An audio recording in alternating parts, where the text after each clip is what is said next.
I'm pleased to introduce our moderator, Dr. Christopher Lewis. Chris, it's great to see you once again. Thank you for moderating this. Chris Pleasure, Russell. Thank you for having me. Is UC's Vice Provost for Academic Programs and has helped us moderate and host many of these BEARCATS health programs since we started them last fall. So Dr. Lewis, the virtual floor is yours. All right, and Russell, if I'm not mistaken, we usually start these off with a welcome video. Is that still going to happen, or are we bypassing the video today? We're bypassing the vid, just a little technical difficulty, so I figured we roll right into conversation. So sounds good. Well, thank you all for joining us. It is my delight to welcome our two panelists today, particularly because they take care of my patients and they may have taken good care of you as well. I'm a family doctor, Doctor of Family and Community Medicine at UC, and way back when I was in medical school in the late 90s, I was thinking long and hard about maybe doing something in sports medicine, and it's one of the reasons why I chose family and community medicine, because there was an option to pursue sports medicine as a fellowship from family and community medicine. But alas, I did not do it. So you're not hearing from me today. You're going to hear from two experts. First, we're going to have Dr. Chris Utz. He's an assistant professor in the Department of Orthopaedics and Sports Medicine at the University of Cincinnati College of Medicine. He's also an alumnus. He's a UC Health physician. He also serves as Director of Quality Control for the Department of Orthopaedics and Sports Medicine. He is currently the medical director for the Cincinnati Cyclones professional hockey team. He's the head team physician for Mount Healthy and Purcell Marion High Schools and is an assistant team physician for UC's football program. He is board certified by the American Orthopaedic Society with a subspecialty certification in sports medicine. He currently serves as a member of the Program Education Committee with the Department of Orthopedics and Sports Medicine. He is a fellow of the American Academy of Orthopedic Surgeons and a member of the Arthroscopy Association of North America and the American Orthopedic Society for Sports Medicine. He is on the review board for the Journal of Arthroscopy and the Journal of Knee Surgery. He has presented at many national, regional, and local conferences. He is currently active in several research projects and has over 6 peer-reviewed publications, and the rest is continues to be a mouthful. So as you can tell, he is well qualified to talk to us today. And in addition to Dr. Utz, we are also joined by Michael Donaworth. He is an assistant professor in the Department of Orthopedics and Sports Medicine here at UC College of Medicine and also a UC Health physician, associate program director for UC Primary Care Sports Medicine Fellowship, as well as medical director for the UC Athletic Training Program. He is board certified with the American Board of Family Medicine and holds a certificate of added qualification in sports medicine. He is a graduate of UC College of Medicine. Oh, actually, I think I might have botched that. I said Dr. Utz was an alum. It's Dr. Donaworth. Dr. Utz, where did you go? Undergrad, I went to Notre Dame, and then for medical school, I was at Case Western. Okay, sounds good. And Dr. Donaworth, I'll let you fill in the details as soon as I keep reading this, because you got a few more credentials under your belt. He completed his residency in family medicine at The Ohio State University's Wexner Medical Center, where he served as a co-chief resident. He completed his fellowship training at Cincinnati Children's Hospital Medical Center in primary care sports medicine, where he covered UC athletics, the Cincinnati Cyclones at various high schools in the region. He currently serves as a team physician for UC athletics and is co-medical director of the Western Southern Open, that big tennis tournament that Cincinnati is famous for. He also serves as part of the medical team for the Flying Pig Marathon and is the team physician for Campbell County High School. Gentlemen, your service not just to UC, but to our community is duly noted and very impressive. And with that, I'll let our panelists take it away. Oh, thanks, Dr. Lewis. That was quite impressive. I bet you're good at tongue twisters. Yeah. Perfect. So first, Dr. Utz and I would like to welcome you guys to Beyond the Bench, how UC Health physicians are keeping our BEARCATS game ready. We'll go ahead and go to the next slide, Lauren. So the first part of our talk is just to discuss what exactly is a sports medicine physician. So sports medicine physicians are physicians who are specifically trained to care for athletes. Now, that's not just athletes on the field, that's also your everyday athletes, your weekend warriors, and things along those lines.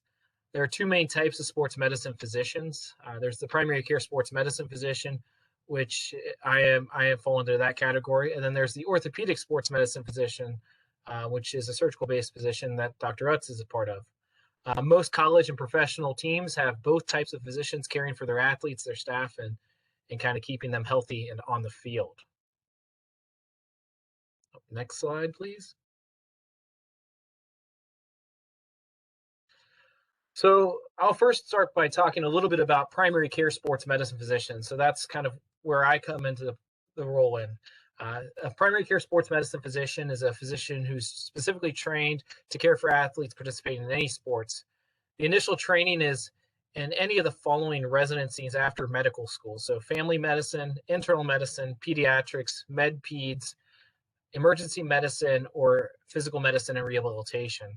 So basically we complete 4 years of undergrad and then 4 years of medical school. And after medical school, we're going into a residency program in one of these residencies.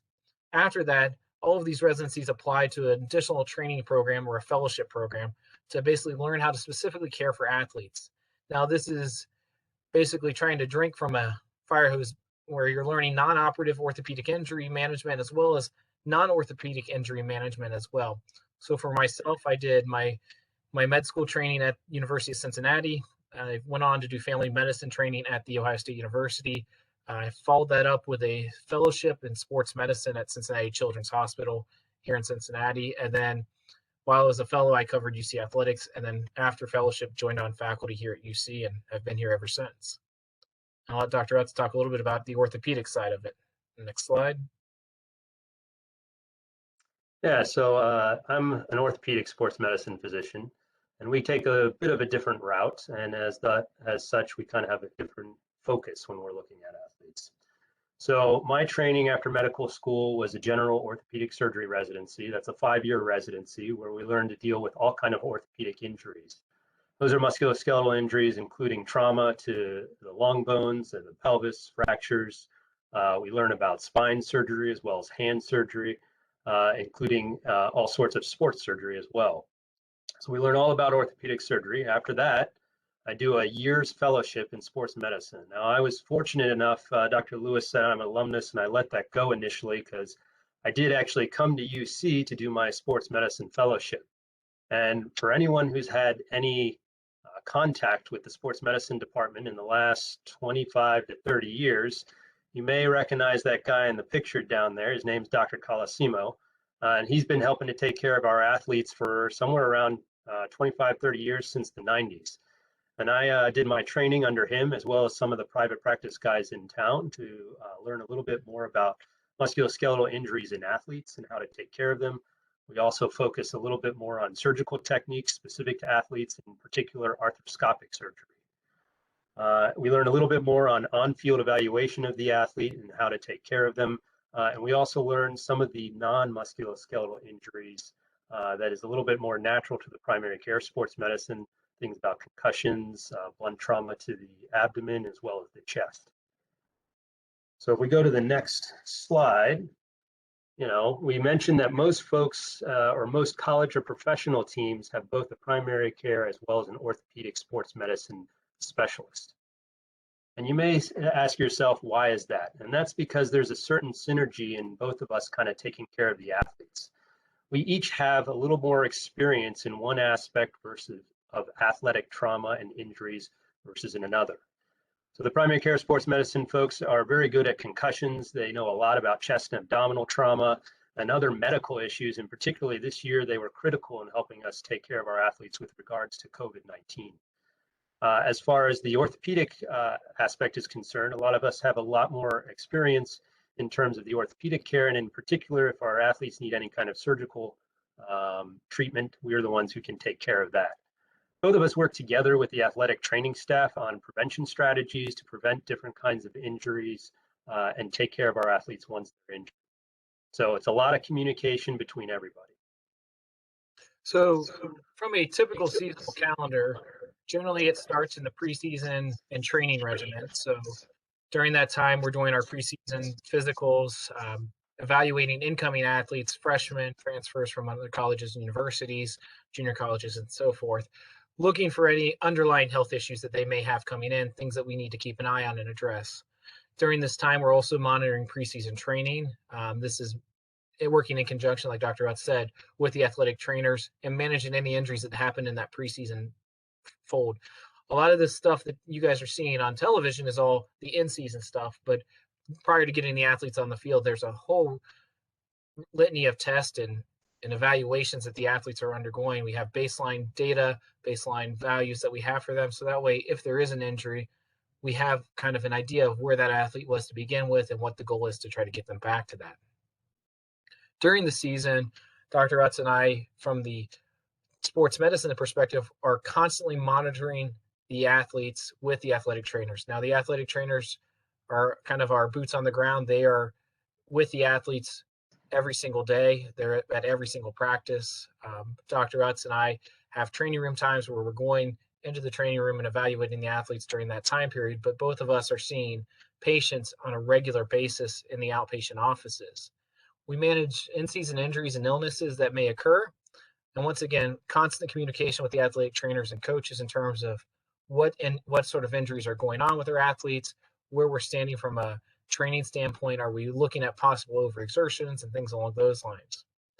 And then once the season's over, we have our postseason portion of the calendar. That's when we're doing exit physicals for those athletes who are training or who are leaving or transitioning to the professional ranks, or even unfortunately transitioning to another college or university, or leaving through graduation and kind of pursuing a non-athletic career. At this point, we look at taking care of any non-emergent surgeries, so injuries that may have popped up during the year that the athlete was able to kind of push through and work their way through, but now require us to kind of make sure we take care of these and fix these. This is the time we address that.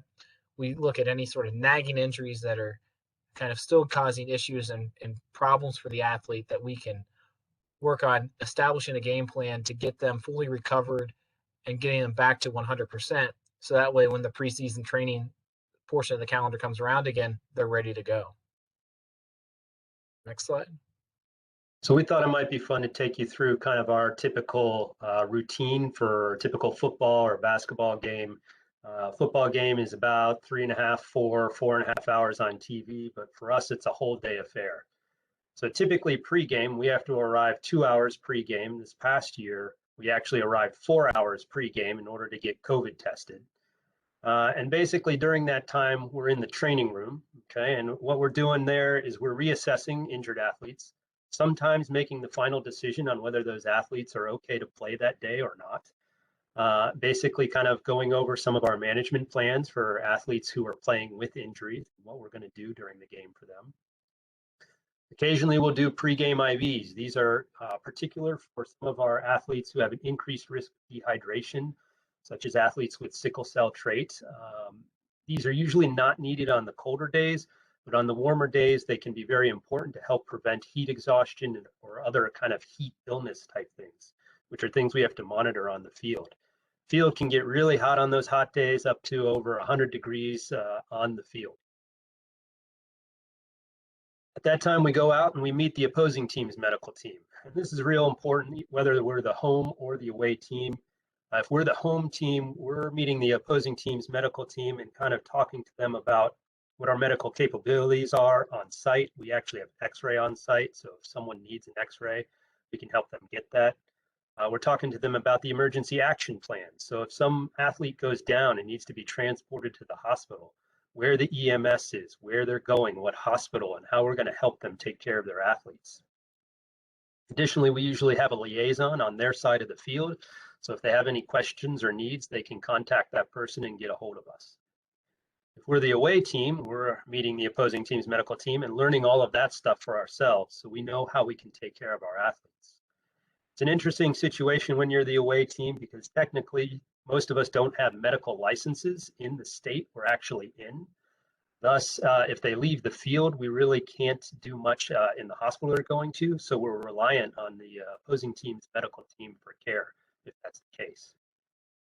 Let's go to the next slide, please. So during the game, this is kind of the fun part. We're on the sidelines. We're intensely watching the game, watching for injuries. Athletes that go down and stay down, that's pretty obvious. We go out and assess them. But we also have to be careful and monitor for any athletes that get injured and look like they may be limping a little bit. They don't really want to tell anyone about it, and grab them when they come off and kind of assess them, see what's going on, make sure they're safe to continue playing, and there's nothing else we can do to kind of help them. So this is both sideline and on-field assessments. Again, Our primary goal initially there is, can the athlete continue to play safely? If not, what are we going to do? If so, is there something we can do to try and make that a little bit more safe? Can we tape up their ankle? Can we put a brace on? Those kind of things. And we'll assist the opposing team's medical team as needed. If we're the home team, most of the time that's not needed much, unless, like I said, if they have some sort of injury and they want x-rays, they're worried that their athlete has an ankle fracture, we can help them get that. We usually have a number of different folks on field, a couple of doctors, some fellows who help out. So we usually have someone we can spare that can go to the x-ray suite with the opposing player and kind of get those things checked out. Or if we have one of our players come off, again, they'll be assisting them going to the suite, looking at the x-rays and getting a preliminary read on them and any treatment that must be needed. At halftime, we kind of come in, and halftime sometimes is very busy and sometimes it's not.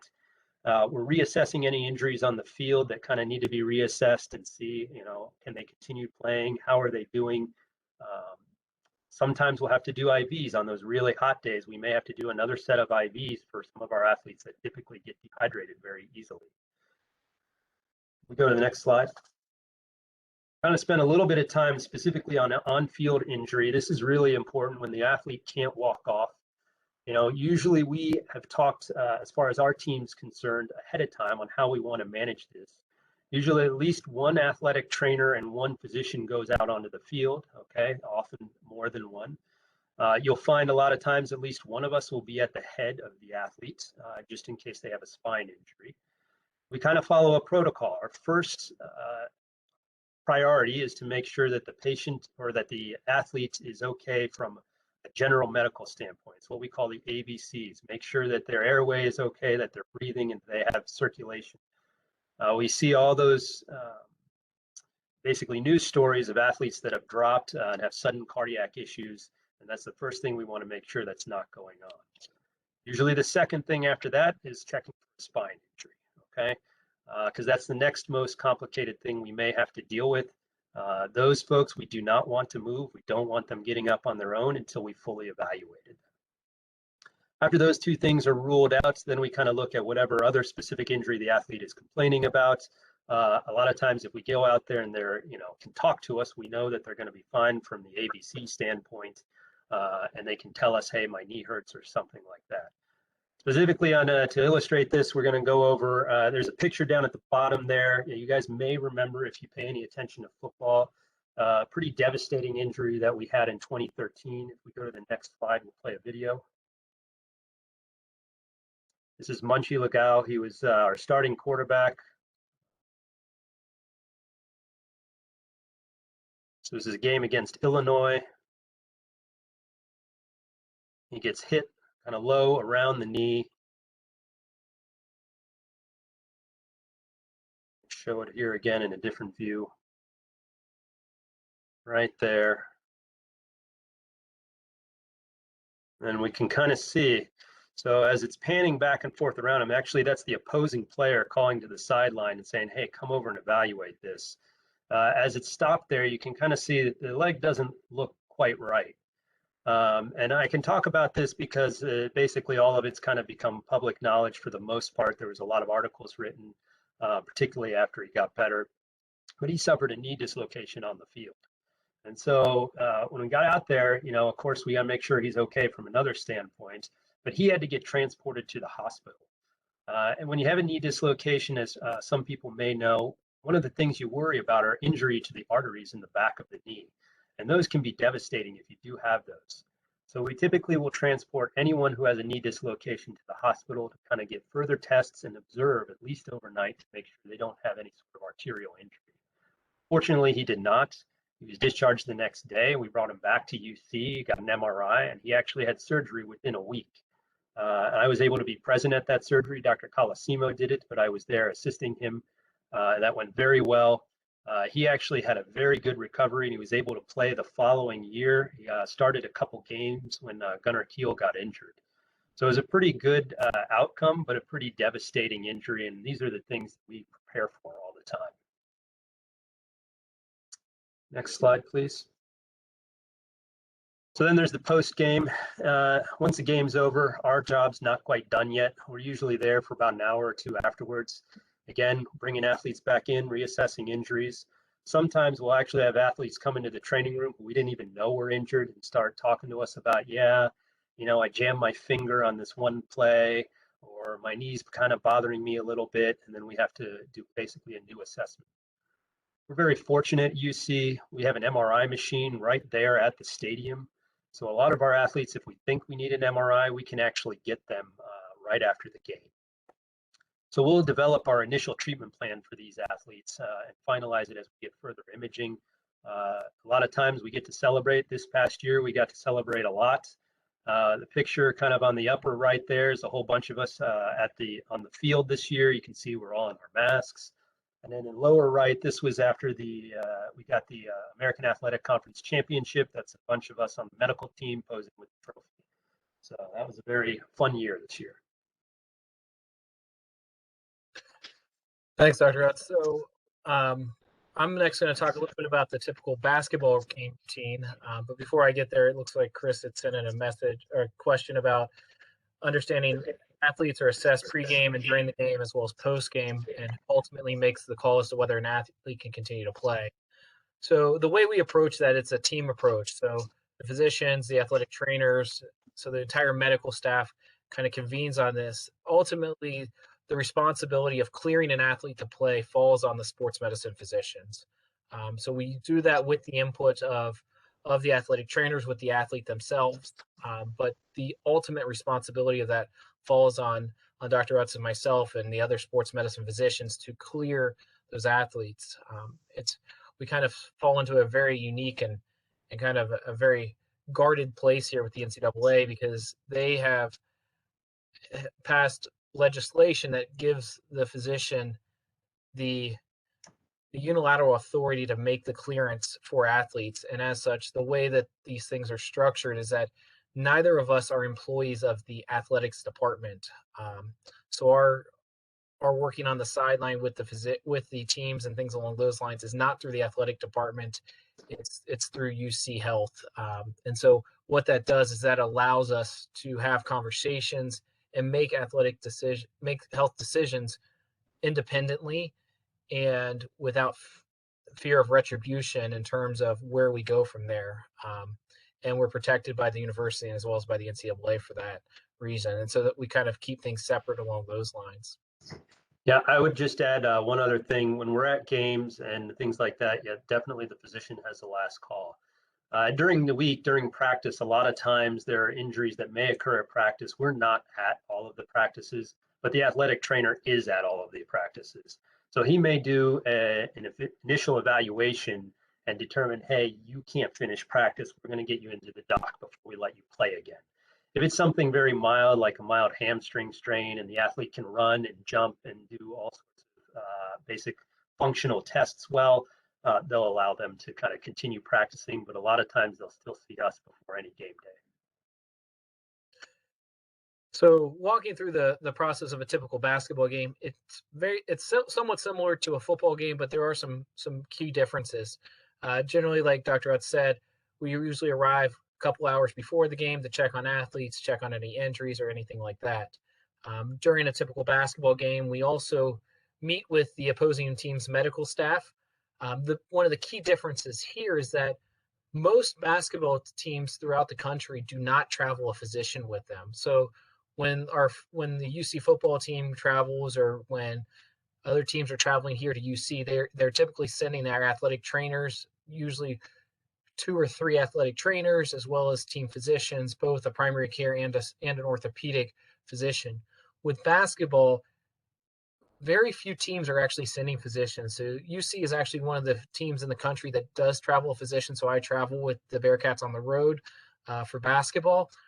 So what that means is that when I meet with the team's medical staffs for home games, I'm oftentimes meeting with the athletic trainer, and usually there's not a physician involved. So during the game, I'm also serving as the team physician for both the Bearcats as well as our opponent. And so having that conversation and discussing, once again, like Dr. Utz said, the emergency action plans, how we would manage on-court evaluation. So sometimes I'm a bit more active on a basketball game, because I'm also making sure that I cover the opponent's sideline and the opponent bench as well. During their pregame evaluations, we do any sort of medications and things along those lines that need to be taken care of. Next slide. During the game, typically I'm down at the end of the bench or in the first row, doing on any on-court evaluations. Now, with basketball, luckily it becomes more of a spectator sport for myself as opposed to as active as what it is on a football, just because of the nature of the sport and the lack of violent collisions. Although back in the old days, it was a bit more violent. And then during the game, we're also updating the coaching staff on any sort of injuries or any sideline or tunnel evaluations of our athletes. And occasionally, when we see an athlete from the opposing team go down, I've got to keep an eye over for the opposing athletic trainer to see if they need any help and any assistance. So if they have somebody who has a laceration that needs sutured up, I'll take that athlete, the opposing athlete, to the locker room and do stitches and things like that. And then once again, after the game's over, it's a post-game injury eval time, generally 1 to 2 hours. It depends on how rough of a game was it. Did we come out pretty unscathed? And things along those lines. So that 2-hour basketball game on television turns out to be about a 6-hour or so affair for myself. Now, like I mentioned, with UC, we are fortunate enough that I do travel with the team. And so with travel, it comes a little bit, makes things a little bit more challenging. Like Dr. Rutz said, and when we travel to opposing states and things along those lines, our medical licenses do not give us the ability to practice medicine in the hospital settings. Now, there are jurisdictions that have been passed by the legislative branches that have said, when I'm traveling with the team, the athletic training room is considered your home state. So we take a little piece of Ohio with us everywhere we go from the athletic training room standpoint. So therefore, I'm practicing within my Ohio medical license. This is the bag I travel with for men's basketball. It probably weighs about 55 to 60 pounds.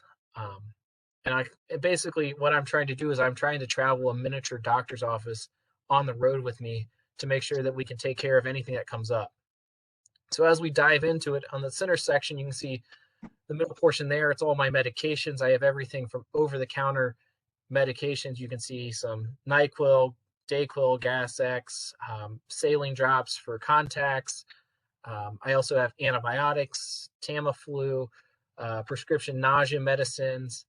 The bottom portion there, we see a suture kit, a splinting kit, pressurized saline to clean any sort of wounds. I have injectable medications as well. And then up in that top portion, it's kind of buried in there, but I carry blood pressure cuffs, otoscope, ophthalmoscope, stethoscope, a thermometer, a pulse oximeter. So basically anything you would see in a regular doctor's office, I'm trying to carry with me so that way we have it on hand. Now, when we travel on the flight home, I take the side modules. So the 2 pictures on the left and the picture on the right, those I detach from my bag and those stay above board with me. So up on the top left is a medication kit. So I have a lot of the prescription medications that I have in the main section. I have a little detachable section there. I have skin glue for any sort of lacerations that may be oozing throughout the game. The bottom section is the section of the bag that I hope I never have to get into. That's all of our emergency airway situation. So if we were to have an athlete go down, go unconscious, be non-responsive, we can start an emergency airway and things along those lines. The far right is my IV bag. So I do travel with 2 IV bags, a pressure infuser, and all the necessary equipment to start an IV. In terms of starting IV, I've had to start IVs both in the locker room post game, but once again, I travel with this on the plane and on the bus. I've started IVs both on the bus and on the flight home when we have athletes who are extremely dehydrated to the point where they're having whole body cramps. And so the only way we can really break that is to really hydrate them up. And we've tried oral hydration to no avail. Next slide. And this is an example of where we've had a benefit of having a team physician traveling on the road with us. Let's see if we can pull up Coach Cronin here. You know, it's bad. The head coach is struggling to get out of bed. Associate head coach missing practice. You know, it's bad when the strength coach has got the flu. So we got 3 starters, could hardly stand up, getting IVs to play the game. So really, really just proud of our effort today. Big win for us because. So this is the post-game interview after we went to Tulsa in 2019 and pulled out a victory. Obviously, the fact that he mentioned all of this in his post-game press conference is the only reason why I can actually share some of this information. But if we go to the next slide, Lauren. Yep. So this is what the pregame conference room looked like. So on the road, it's use anything and everything you can. So that is a luggage rack with 3 hangers from my hotel room holding up 3 IV bags while I've got 3 of our starters here getting IVs pregame to get them ready to play. They were febrile, and we kind of kept an eye on it in terms of managing them from a hydration standpoint, but we were able to get them tanked up and ready to go, and were able to fully play in the game. Basically, they were on the tail end of the flu that was going around, so we were able to luckily kind of tank them back up to be able to get back out on the court in the early infectious stages of that. Very interesting how all this works. Do you have any key measures of success and or goals that you have established that provide indication of how the medical staff and athletic training staff is performing? Obviously, athletic health is the blanket measure of success and or goal, but do you look at other things and measures?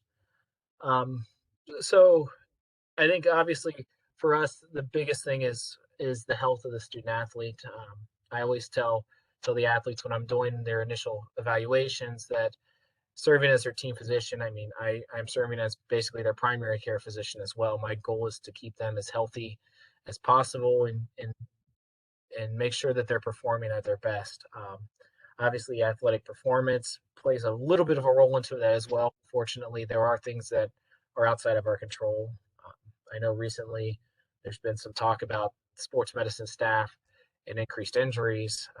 Most recently, if you guys are following anything with the sports news, Los Angeles Lakers have just let go of their sports medicine staff for citing that there's multiple injuries that have led to that. Once again, that kind of goes to the benefit of we could have an 0-10 season in football. Obviously, we never want to see that, but from the sports medicine staff standpoint, we're a bit protected from that. Yeah, I would add that there are a few things we do track. Dr. Donowitz later will show you kind of a thing where we do track, for instance, how many concussions we're getting in a year and things we do to try and minimize that. We will track specific injuries that we may be able to have an effect on from prevention strategies, particular muscular strains and sprains. You can't really prevent, a football player who's got his leg planted and another player, collides into the aspect of his knee, the outside aspect of the knee. That's going to create an injury. But there are things we can try and do and influence some of our strength and conditioning coaches that maybe have a bit of more of a preventative nature. So we do keep track of those things to try to see are we as a team doing well in terms of those measures and keeping our athletes healthy. Next slide. So another part of what we do from a sports medicine standpoint is research, and it's all about trying to find ways to cheat nature. How do we get an injury back faster, or how do we get guys back on the field sooner than what nature would typically allow, and how do we do it in the safest nature possible? The ways we do that are we try to prevent injury, we try to use it for diagnosis and prediction, and then we also use it in injury treatment. So the next slide, this is the Dynavision unit. This is a unit we've been using here at UC for the past 11 years. So in 2010, we started bringing in vision training as a means to try to prevent concussions. What it is it's a light board that looks at improving our athletes' peripheral vision. So the goal is that they can see more from a periphery, they can see an impact coming, and then they can look to absorb that impact and avoid the catastrophic head injuries and things like that. Over time, we found that they've improved their reaction times as a result of this. We've spread it from not only our football athletes, now our basketball athletes are doing this, our soccer athletes are doing this. We even utilize this with our baseball athletes. The first year we introduced this with the baseball program at UC, we saw our fielding percentage improve dramatically. We actually went from near the bottom of the conference from a fielding percentage standpoint to leading the conference the following year once we started vision training. We also are using this to help diagnose and monitor recovery from a concussion. The next slide shows a video demonstration of kind of how we're utilizing this in our preseason camps.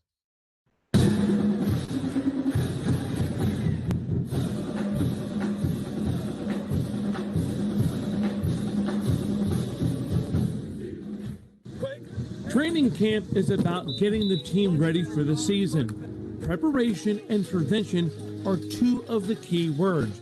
Prepare the team to win as many games as possible and have a training program to prevent injuries. Stretching, lifting, and conditioning are some things that every team does to help the student athlete prevent injury. But at UC, they take prevention a step further. In 2010, the Bearcats began training the players' vision with a machine called Dynavision. The philosophy was that if your peripheral vision was improved, then you could see a hit coming and prepare for it. And it worked. The team saw concussions drop significantly rather quickly. Over the last 6 years, we've had tremendous success with our vision program. There's no doubt about it. We've gone from averaging 9 concussions a year down to averaging about 1.5 concussions a year. What we've learned is if we create an environment or an opportunity for you to gain strength in your eyes, it increases your peripheral awareness. Some of the new additions this year include catching colored balls while doing the Dynavision testing, and the players are also having their depth perception tested. All of it's geared toward keeping them safer on the field, but the players will be the first to tell you it also makes them better on the field. So as you can see in that slide, we're utilizing Dynavision to try to prevent concussions so our athletes are seeing the hit. We've continued to use Dynavision, and over the past 10 years or so, we've seen our average concussion numbers per football season drop to about 2 per season. Comparing that to the rest of the conference, the rest of our conference averages about 10 concussions per season per team. So we are a fifth of that number, and we think a lot of that is due to the use of Dynavision and kind of improving our athletes' peripheral vision. We've published this data, we've presented this data at national conferences, and we've had international notoriety as a result of this, and more universities and professional organizations are starting to utilize similar type vision training methodology to try to improve and prevent injury for our athletes. Yeah, and I will second that. I also take care of the Cyclones, which is a minor league hockey team here in town. And we've had a few of them get on the Dynavision, particularly ones who have had a history of concussion. And it's been helpful. We've also used it for some of our goalies, mostly for basically training and trying to help them in a performance standpoint. And they've found it very useful and have been very pleased to do that here in town. So it's been a great thing for us. Actually, one of the goalies actually purchased one of these personally to utilize at home to improve reaction time, correct? Who did that? I don't know. I don't think so. Okay. I know one of the goalies we were using it for a lot got his first NHL start this past year. So he was he did actually really well. He started for the Buffalo Sabres and got 4 games at the end of the season and won 3 of them. So had a really good start for him. All right, the next slide. So some of the wearable tech that we have our athletes using, we have Aura rings, which I don't know if anyone's familiar with those, but basically these are wearable rings where we monitor recovery, heart rate variability. So looking at the beat to beat variation of the heart rate of athletes, especially while they sleep, looking at the quality and quantity of sleep that they're getting to see how they're recovering after practices after games and making sure that if they don't have a great recovery number, we know not to push them the next day because we increase their risk for injury. We also utilize things like heart rate monitors. We have athletes wear heart rate monitors both in practice as well as during games to monitor their overall heart rate to see how much exertion they're utilizing throughout the course of a game. This is a paper that was published in May of this year where we unfortunately had a women's soccer player suffer an ACL injury. Prior to that ACL injury, we were in the process of collecting data, and we have data that shows where her recovery numbers were just not adding up, and she was slowly building upon a lack of full recovery. And unfortunately, we were unable to catch the fact that she was putting herself more and more at risk. And unfortunately, she suffered a devastating ACL injury that caused her to miss the season. But this is just an example of how we're using this data to not only monitor and help recovery, but also hopefully prevent injury in the future. We'll talk a little bit about injury treatment once they actually do get an injury. As I mentioned before, we can do as much as possible to prevent some injuries, but you can't prevent all of them. You know, when an athlete takes a hit on the side of their knee, they're going to get an injury. And I'll talk specifically about MCL sprains here. The MCL is a ligament on the inside aspect of your knee, helps give stability to the knee. If you have an isolated injury to that ligament, you usually do not need surgery, but it can take a while to recover.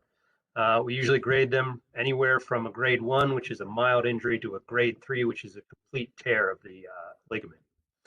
So grade 1s we usually can get back pretty quickly, but the 2s and 3s can take 4 to 6 weeks to recover and get back to playing in a game. And we're always trying to figure out how can we speed that process up? How can we safely get the athlete back a little bit faster and minimize that time out of the sport? And there's various things we do. We brace them. The brace can help a little bit. It gives a little bit of extra stability to the knee, as well as helps protect it when they do go back to particularly contact sports. The other things we found is if we do some guided injections around that ligament, we can sometimes speed it up. We've looked at both platelet-rich plasma injections, which is taking some of the athlete's blood, spinning it down, and getting some of what we'll call the healing factors and injecting that around the injury. That wasn't quite as successful as we were hoping for. We didn't quite get a full game improvement. So we've looked into other different kind of injections, mostly centered around stem cell type techniques.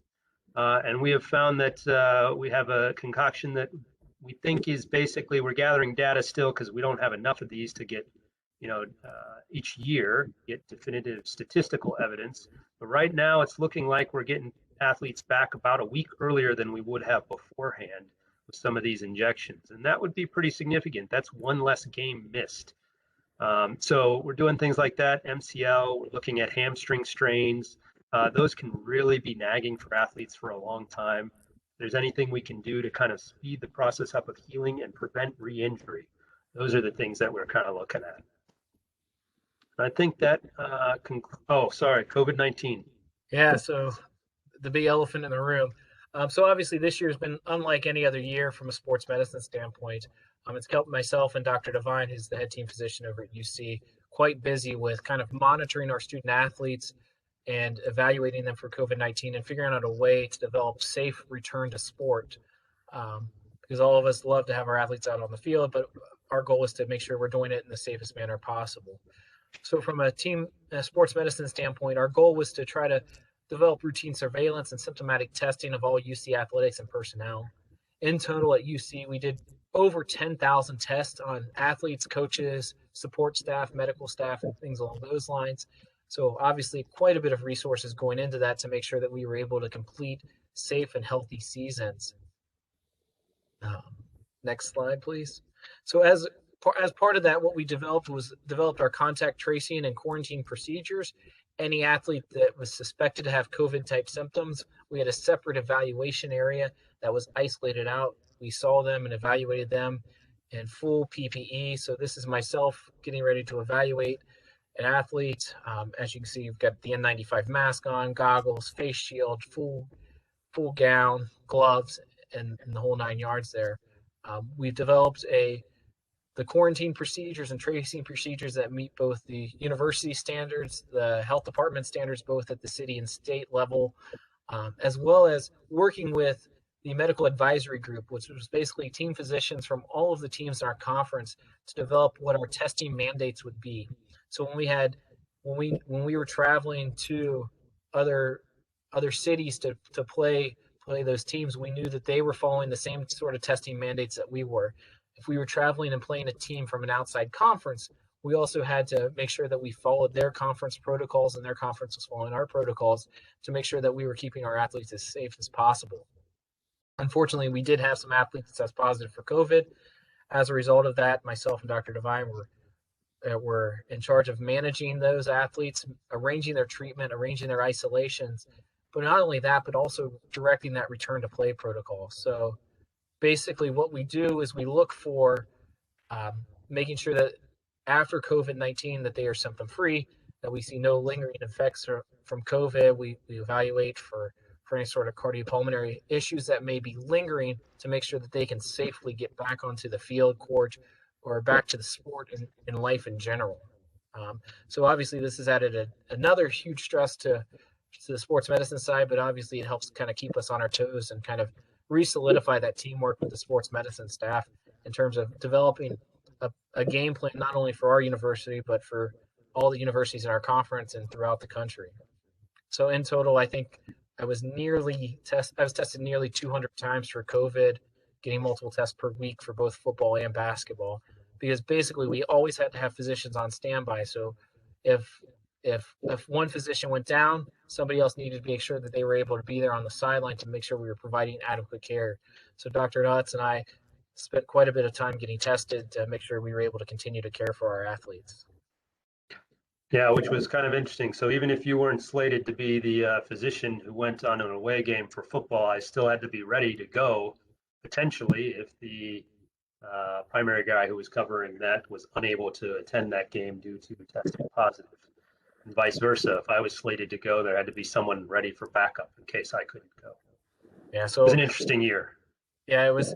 There were times where I would pack a bag on Thursday night because the primary guys would get tested on Friday to travel, and if they tested positive, I would then test, and if I tested negative, I would be going on the trip. So there's a chance that I could leave for work on Friday morning and not come home until 4 a.m. on Sunday morning if it was a 9 o'clock game, which added all sorts of fun to planning things.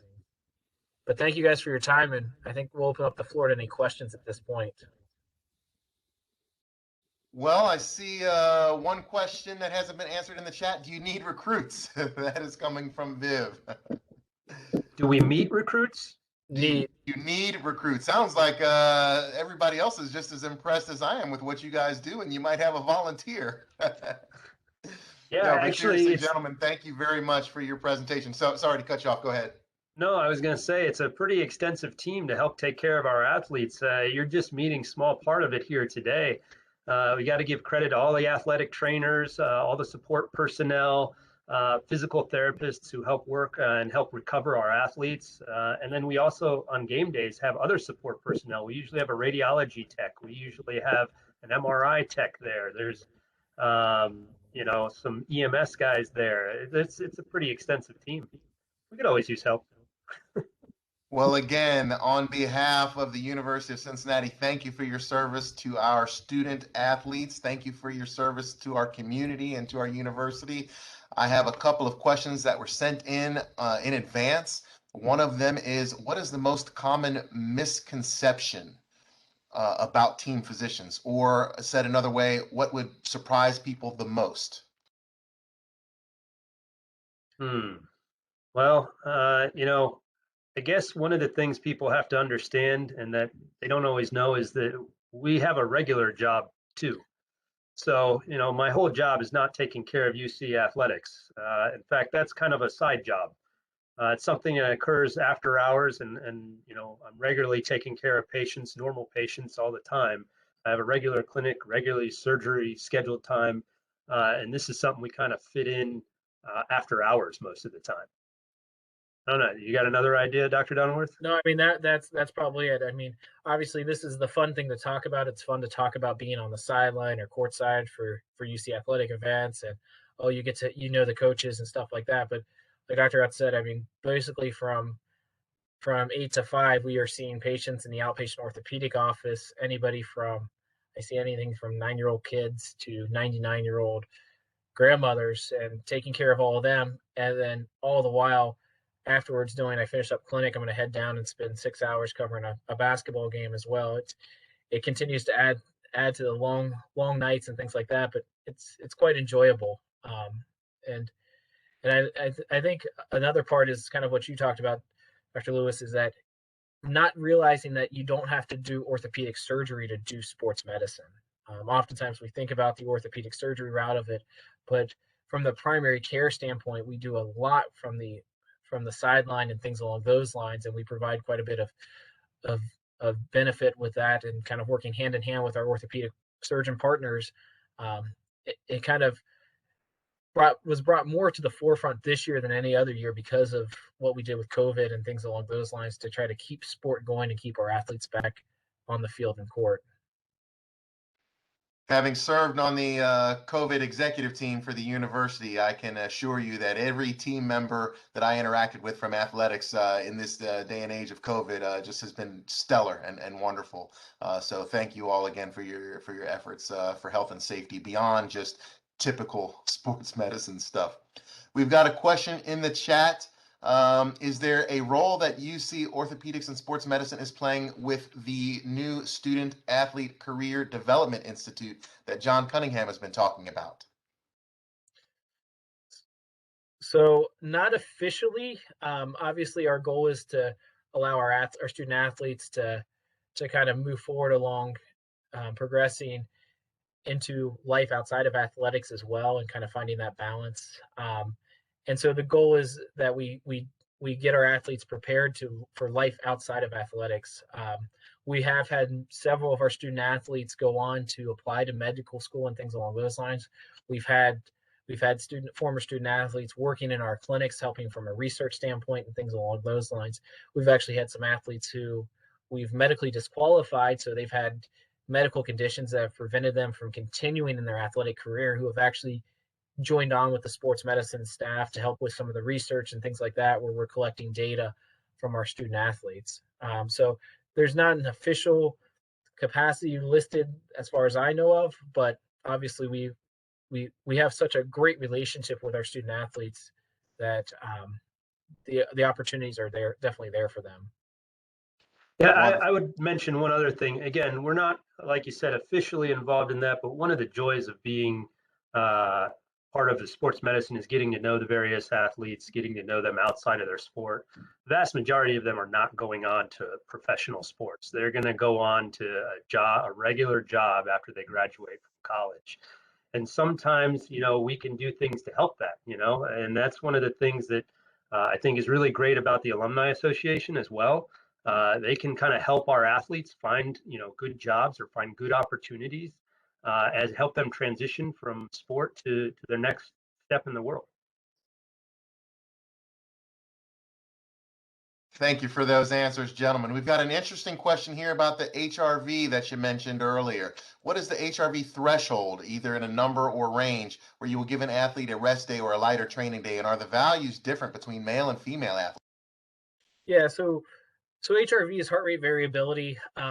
We don't have a definitive, this is an absolute threshold number that we look at. What we look at is more of a trend. So the data that we're getting on this is based a lot on the Aura rings and things along those lines, that wearable technology. We're working in conjunction with Wright Pat Air Force Base and some researchers at West Virginia University as well, looking at kind of what those numbers mean and how we can predict. So from the folks over at Wright Pat, we're working with the Special Forces units who are utilizing and wearing these units as well, looking at their recovery in between missions to kind of prepare themselves. So there's not a definitive, this is an absolute cutoff that we look at, but if we see that the trend is their heart rate variability is looking rough, we utilize different methods of recovery. So we push harder for recovery. So we look at things like putting them in a float tank. So we have 2 float tanks at UC that our athletes use to help from a recovery standpoint. And so we'll encourage them to do that. We have protocols written and put out that kind of look at how we manage to try to improve that heart rate variability. There are definitely differences between males and females. There are differences between ages as well. I mean, from the collegiate athlete standpoint, we have kids as young as 17 years old joining in, but we also have folks that have done some JUCO and things like that. So we have some 24-year-olds who are also athletes. And so you see quite a variation between that 7-year difference as well. So a little bit more personalized than anything else is what we're looking at. Russell's back on the screen, so that must mean our time is up. I'm hoping that the Alumni Association team can maybe jot down, or actually this is recorded, those last 2 questions, and I'm sure our esteemed doctors might get a chance to shoot an email reply to those folks. And with that, I'll turn it back over to you, Russell. Yes, thanks, Chris. Thank you so much, gentlemen. Apologies for the couple technical glitches that we had. You can do 100 virtual programs, but it always seems like some sort of tech problem pops up, right? But very interesting and informative. As Chris said, we will make sure we can get a transcript of the questions that came through and pass those along. And on our post-event communication, we'll have the opportunity that we can address those questions. Thank you again for tuning in. Just a couple quick things that I'll say here to wrap up our program.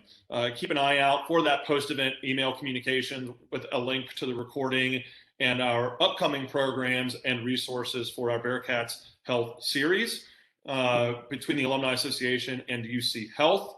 Our next program is Tuesday, August 24th, the Back to School COVID-19 tips. So whether that's college back to school, kids, families, we'll have a fantastic panel.